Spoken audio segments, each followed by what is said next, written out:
آئیے کتاب رحمت سورہ الکہف اٹھائیں۔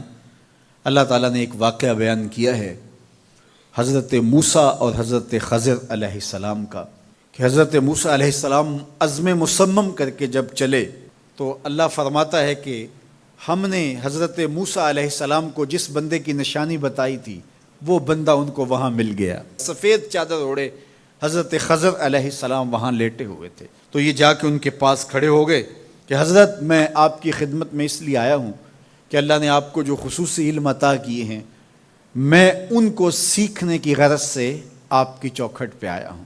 کہا تم میرے ساتھ صبر نہیں کر پاؤ گے، معاملے مشکل ہیں، سفر دشوار ہے، منزل کٹھن ہے، اور میرے معاملات ایسے ہیں کہ تم اعتراض کرو گے اس کے بغیر تم رہ نہیں سکتے۔ حضرت موسیٰ علیہ السلام نے کہا اگر اللہ نے چاہا تو آپ دیکھیں گے میں صبر کروں گا اور آپ کے کسی حکم کی کسی کام کی میں نافرمانی نہیں کروں گا، کسی کام کا انکار نہیں کروں گا۔ کہا کہ اچھا شرط یہ ہے کہ جو میں کروں اس پر تم اعتراض نہیں کرو گے، سوال نہیں کرو گے، یہاں تک کہ میں خود ہی نہ بتاؤں۔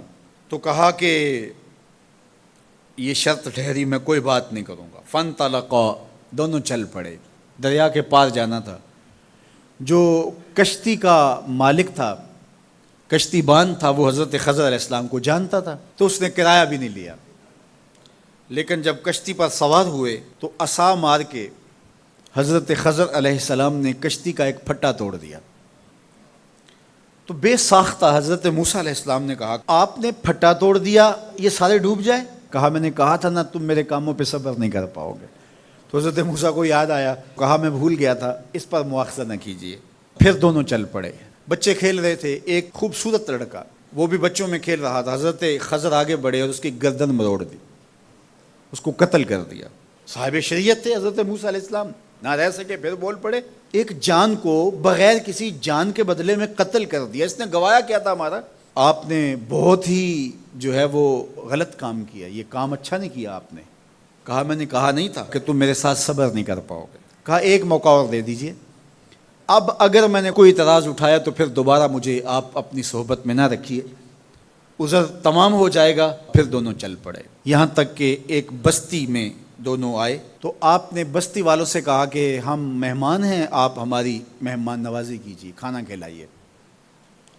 تو انہوں نے انکار کر دیا، کہا کہ ہم تو آپ کو بلایا نہیں ہے، آپ خود آئے ہیں، آپ اپنے کھانے کا خود انتظام کیجیے۔ گزر رہے تھے گلی سے تو ایک دیوار گرنا چاہ رہی تھی، تو جلدی سے اس دیوار کو مرمت کر دیا۔ کہا حضرت ہم اگر چاہتے تو اس پہ اجر لے سکتے تھے، انہوں نے ہمیں کھانا تک نہیں دیا اور ہم ان کی دیواریں سیدھی کر رہے ہیں۔ کہا اب تمہاری میری جدائی ہو گئی، تم نے یہ بھی اعتراض کر دیا۔ تو انہیں یاد آیا کہ وہ یہ بھی اعتراض ہو گیا۔ اب میں تمہیں بتاتا ہوں کہ یہ 3 کام میں نے کیوں کیے۔ اللہ اکبر۔ اب سنیے، قرآن ہمیں بتاتا ہے کہ ظاہری علم بھی ہوتا ہے لیکن کوئی باطنی علم بھی ہوتا ہے۔ کہا وہ پہلی بات کشتی والی سنو، یہ 2 مسکین بچوں کی کشتی تھی، ان کے گھر کا چولہا اس کی کمائی سے جلتا تھا۔ دریا کنارے کنارے ایک ظالم بادشاہ رہا تھا جو لوگوں کی کشتیاں چھین رہا تھا، ہم نے تھوڑا سا عیب لگا دیا، وہ ٹوٹی کشتی چھوڑ کے چلا گیا۔ اب وہ تھوڑے سے پیسے لگا کے کشتی مرمت کرا لیں گے، گھر کا چولہا جلتا رہے گا، بتاؤ اچھا کیا یا برا کیا؟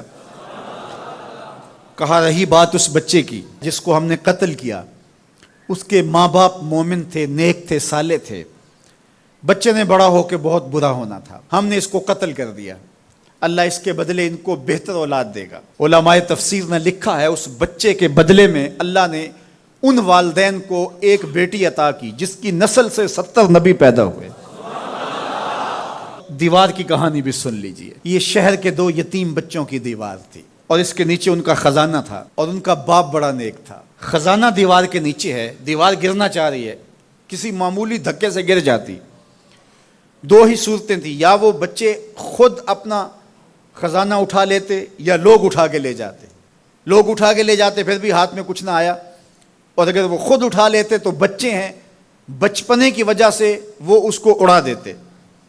تو ہم نے اس کے اوپر دیوار کھڑی کر دی، جب تک وہ اس قابل نہیں ہو جاتے کہ یہ خزانہ نکال کے اس کو صحیح مصرف پہ لگا سکیں، اتنی دیر تک دیوار گرے گی نہیں۔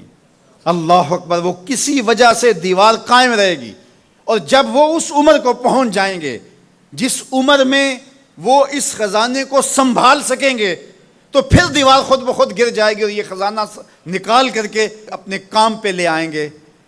میں جب پہلی مرتبہ اس کو جو ہے وہ غور کے ساتھ تلاوت کیا تو مجھے یہ لگا کہ اس کا انطباق پاکستان کے حالات پہ بھی ہو سکتا ہے، اس لیے کہ یہ بھی یتیموں کا سرمایہ ہے۔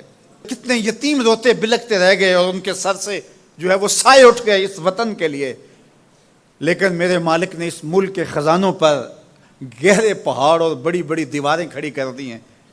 جب تک یہ قوم بلوغت تک نہیں پہنچے گی اتنی دیر تک وہ خزانے ظاہر نہیں ہوں گے، اور جب یہ قوم اپنی بلوغت تک پہنچے گی، شعوری بلوغت، فکری بلوغت، علمی بلوغت، اور رب سے جو وعدہ کیا تھا پاکستان کا مطلب کیا، لا الہ الا اللہ، جب اس بلوغت تک یہ پہنچ جائے گی، اس وعدے کی تکمیل ہوگی، پھر رب دیوار ہٹا دے گا اور پاکستان کو اللہ اتنے خزانے دے گا اور پاکستان ایسا مالا مال ہوگا دنیا دیکھنے آئے گی انشاءاللہ۔